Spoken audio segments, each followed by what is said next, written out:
Yo, what is up, everybody? It's your boy Ace here, back with another props video. I'm gonna be recapping the last few days because I didn't have a YouTube video yesterday because I barely had any plays, and then I didn't have a YouTube video today because I barely had any plays again as well.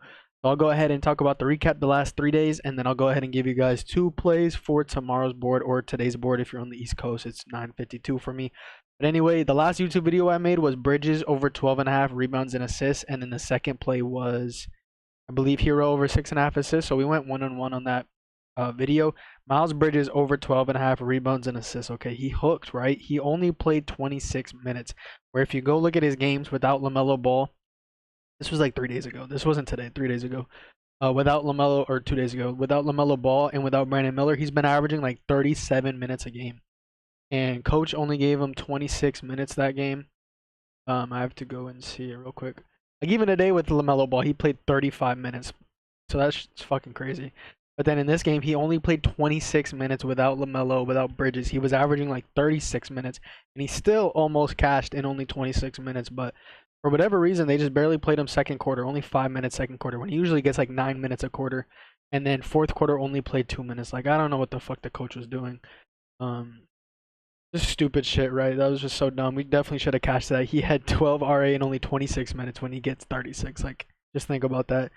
So yeah, we chalked that unfortunately, and then we kind of made our money back, but because that was our top play, so that we chalked our top play, still almost profited, basically broke even. We lost zero point 0.1 unit on that day, and then also Diabate, the backup center, stole one of his rebounds, which would have cashed him because he ended up hooking. Look at this. He's right here, and nope. Stole his rebound. So that was super frustrating. I feel like we should have cashed that one. And then for February 6th, we had Amen over 4.5 assists, which if you've been in the Discord, that has been our wagon as of late without Fred VanVleet and without Jabari Smith Jr. Unfortunately, I won't be taking that wagon again today because now it's all the way bumped to 5.5.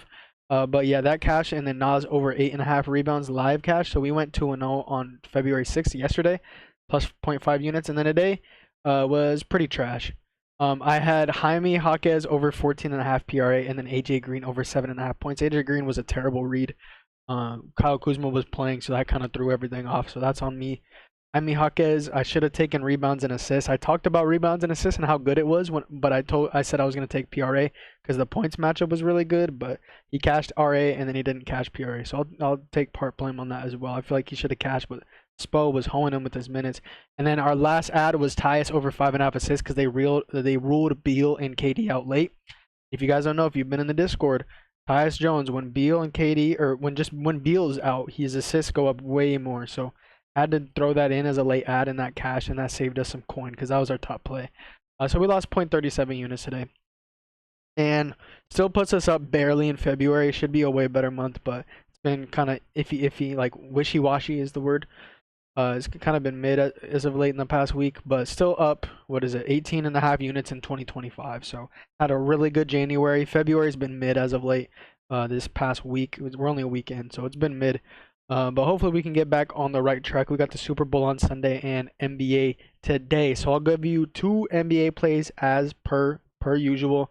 Let's go ahead and get into the first play. So I think this play has already been bumped. Last time I checked, I posted it an hour ago in the Discord, and I think it already got bumped. So we'll go ahead and look at it. It is in the Boston Celtics New York Knicks game. It's going to be Jalen Brunson 25 plus points. So when I posted this, it was minus 120. So it has been juiced up a little bit, minus 140. That's not that bad. I would still take it at minus 140, and they might be bumping it soon. I don't know what that happened.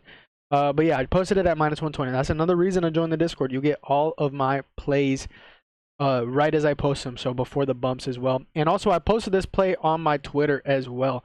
So if you guys are not following the Twitter, remember to leave a follow on the Twitter and turn on post notifications, because sometimes I will post plays on here. As you can see, I posted it when it was minus 120 an hour ago, 8:55. Now it's 9:56. So make sure you leave a follow at Real Ace Picks on Twitter. But let's go ahead and talk about the play. So Jalen Brunson 25 plus points.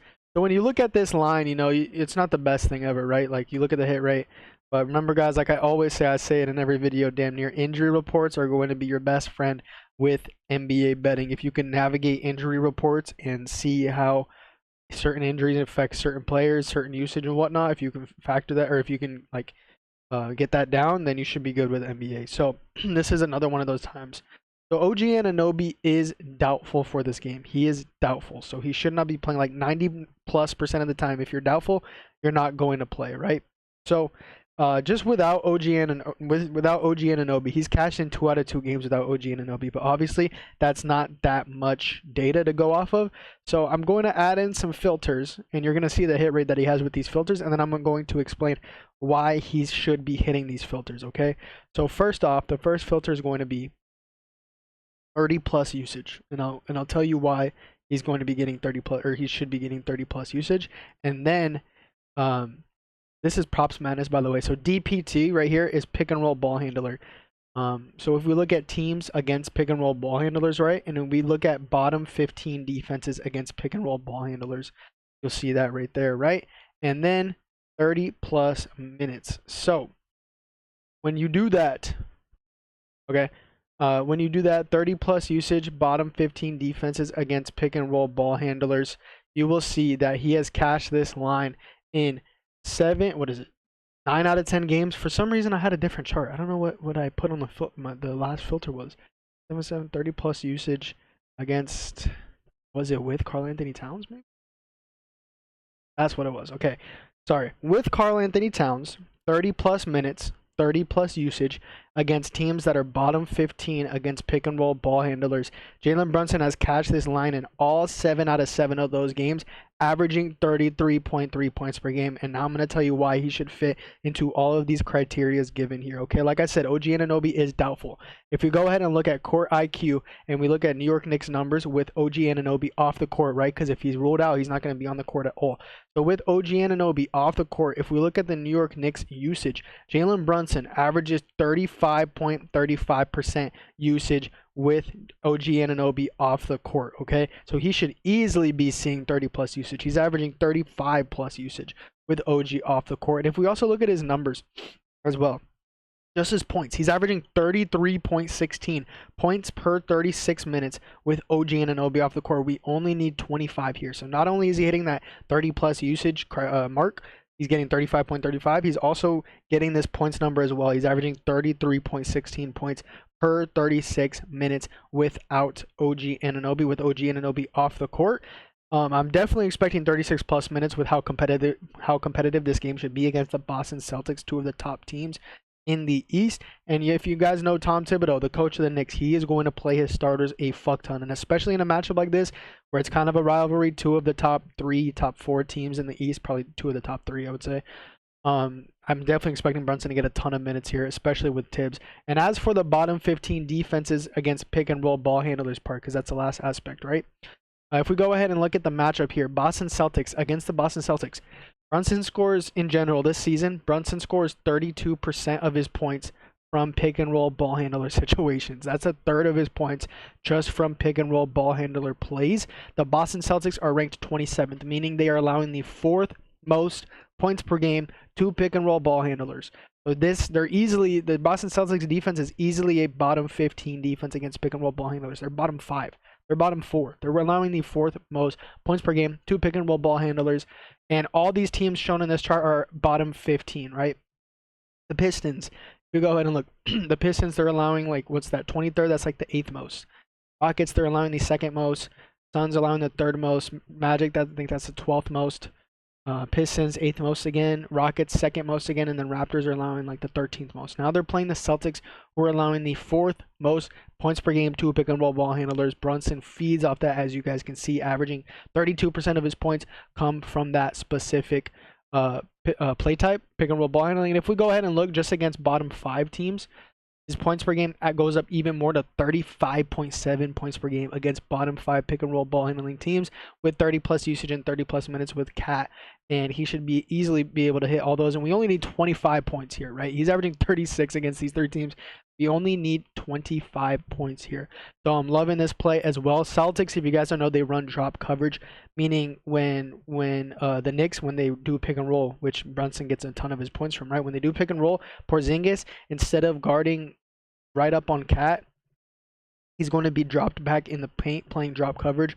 So if they set a screen right here, right, screen set right here, Cat's right here, Brunson's right here with the ball, if Porzingis is going to drop back into the paint just to make sure that Brunson doesn't get a paint shot, right? Or he's going to drop back to the rim. So that means Brunson's going to be able to pull up right here and hit a midi, right? Pull up midi. So they run drop coverage, which is great for Brunson because Brunson will, because of this, he's going to see a ton of pull-up shots. And Celtics are allowing the 4th highest efficiency field goal percentage and the 3rd highest frequency to pull-ups in the last 10 games. So amazing matchup for pull-up shots, which Brunson shoots a ton of pull-up shots.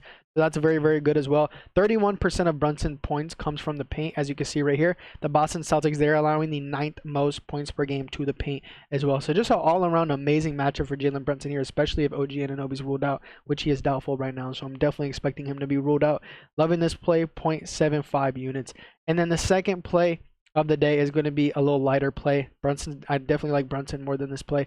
It's going to be Jalen Green over 2.5 threes. So if we look at games without Fred VanVleet and without Jabari Smith Jr., who are both ruled out of this game, Jalen Green has cashed his line. Oh, sorry. I forgot where to say that this was. So, okay, they already bumped Brunson a little bit more. When I posted it, it was minus 120. That's another reason you got to join the cord. You get the plays right as I post them. The best odds for this play are on FanDuel, minus 135. Last time I checked, DraftKings did not post the Jalen Green threes line yet. Let me go ahead and make sure. Yeah, they haven't posted it yet. FanDuel has it minus 135, so pretty solid odds there. But like I said, he's cashed his line in 3 out of 4 games without Fred VanVleet and without Jabari Smith Jr. As y'all know, if you've been in the Discord before, I posted this play multiple times, Jalen Green, on the road in good matches, because if you guys don't know, Jalen Green, he is a better three-point shooter on the road compared to at home. So he's one of those unique players that's just way better on the road compared to at home, which is kind of uncommon. It's usually the other way around. But for Jalen Green, he is way better on the road, and I'll go ahead and show you the proof of that if my computer loads it up. He's shooting way better on the road. I could go ahead and say it before I show you because my computer's taking a little bit of time to load up. But Jalen Green is shooting 38.9% from 3 on the road compared to 31.4% at home. So as you can see, 39% from 3 on the road and only 31.4% at home, just from threes. So way better of a three-point shooter on the road. This game is on the road in Dallas. So this is another road game for him. He played the Mavericks one time this year on the road, and he cashed in that head-to-head on the road against the Dallas Mavericks. So he already has the head-to-head cash on the road. Way better shooter on the road. You guys see that? And the Mavs, they've also have not allowed a ton of threes this season, but as of late, they have been allowing a ton of them. If we go ahead and look at opponent three-point percentage, the Dallas Mavericks are allowing the highest three-point percentage in the last 5 games out of all teams in the league. They're allowing the highest three-point percentage out of all teams in the last 5 games. They're allowing a 42.5% three-point percentage in the last 5 games. So this is the most advantageous matchup for three-point percentage in the league right now in the last few games. Also, Anthony Davis might be playing for the Dallas Mavericks, which I feel like Jalen Green, he will probably resort more to threes than he does with twos because he also drives a lot, right? But AD, he's a great defender, great roamer in the paint. So Jalen Green probably will take an extra 3, maybe 1 extra 3 or 2 extra 3s. Compared to like a usual matchup, just because of how good of a rim protector AD is, which obviously would go a huge way. 1 or 2 extra 3-pointers attempted, that would be huge. So that's just me guessing, right? That's not a definitive thing that's going to happen, but I'm just assuming that. And also, almost all of Jalen Green's threes come from the above the break 3. And the Mavs are allowing the 6th highest three-point percentage against above the break 3s in the last 5 games. So very good matchup for the specific 3s that he's shooting. So those are going to be the 2 plays for the YouTube video, guys. Remember, guys, if you guys want every single play, make sure you guys join the video or join the Discord. Jesus, pause the video, scroll down, click the link in the description of this video. Once you click the link and click join, you'll see 3 different memberships. The $15 per month, that's going to be all of my NBA plays and all of my NFL plays. Obviously, we only have the Super Bowl left this Sunday, so unfortunately, if you have not joined yet, you missed out on an NFL season where we made over 20 units of profit, but we still have NBA, so you're not missing out on profit. You're still going to be getting profit from NBA with that $15 per month membership, all of my NBA plays. $25 per month, that's going to give you all of my NBA plays as well, but it's also going to give you all of my Rocket League plays. If you guys don't know what Rocket League is, it is a video game that you can bet on. They have player props on Prize Picks, money lines and spreads on Bet365, Bovada, and Thunder Pick. Last season, 2024, My best hit rate on any sport was Rocket League at a 72% hit rate on 300 plus props. And you're not going to get Rocket League props in the $15 per month. So if you just want to chip in $10 more per month, that will give you all of my Rocket League plays as well. But if you just want the NBA plays for $15 per month, you're going to make money on that either way, right? So if you just want to get the NBA plays and just profit off of that, go ahead and cop the $15 per month membership. And if you have never joined before, type in promo code 2025 at checkout of the $15 per month membership, and your first month will be only $5. That is $5, $5. That is less than a biggie bag in today's pricing, today's economy. $5 for 30 days of all my NBA plays. You will not miss out on money doing that. So take advantage of that. We are up 18.5 units on in 2025. So take advantage of that. But those are the two plays. Brunson, 25 plus points, 0.75 units. I posted it at minus 120. It's already been bumped to minus 145. And then Jalen Green over 2.5 threes for half a unit as well. I'll catch y'all in the next video. Peace.